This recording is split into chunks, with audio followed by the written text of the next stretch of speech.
नमस्कार मित्रांनो, पीक विमा वाटप संदर्भात कृषी मंत्री यांनी माहिती दिली आहे की लवकरात लवकर शेतकऱ्यांच्या बँक खात्यामध्ये ही रक्कम जमा करण्यात येणार आहे। त्या संदर्भातील राज्यातील तब्बल 64 लाख शेतकऱ्यांना मोठा दिलासा देणारा निर्णय महाराष्ट्र सरकारने घेतला असून त्यांच्या खात्यावर थेट नुकसान भरपाई जमा होणार आहे।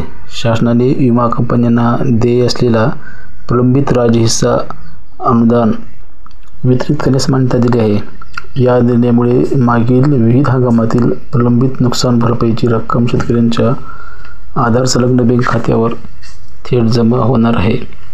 ही प्रक्रिया लवकरात लवकर पूर्ण करण्याची सूचना विमा कंपन्यांना देण्यात आलेली असून शेतकऱ्यांना प्रत्यक्ष लाभ मिळणार असल्याची कृषी मंत्री माणिकराव कोकाटे यांनी माहिती दिली आहे।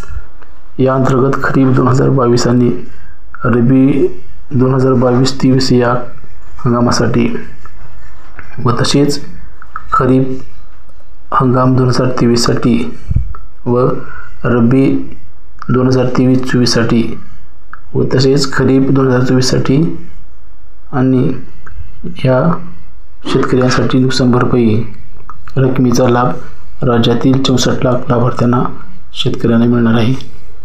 या शासनाच्या विमा कंपन्यांना निधी वितरित केला असून नुकसान भरपाईची रक्कम तातडीने शेतकऱ्यांच्या खात्यात जमा होईल। या निर्णयामुळे शेतकऱ्यांना मोठा दिलासा मिळेल असे कृषी मंत्री माणिकराव कोकाटे यांनी म्हणाले आहे। यामुळे आता लवकरात लवकर उर्वरित शेतकऱ्यांना पीक विमा त्यांच्या बँक खात्यामध्ये जमा केला जाणार आहे।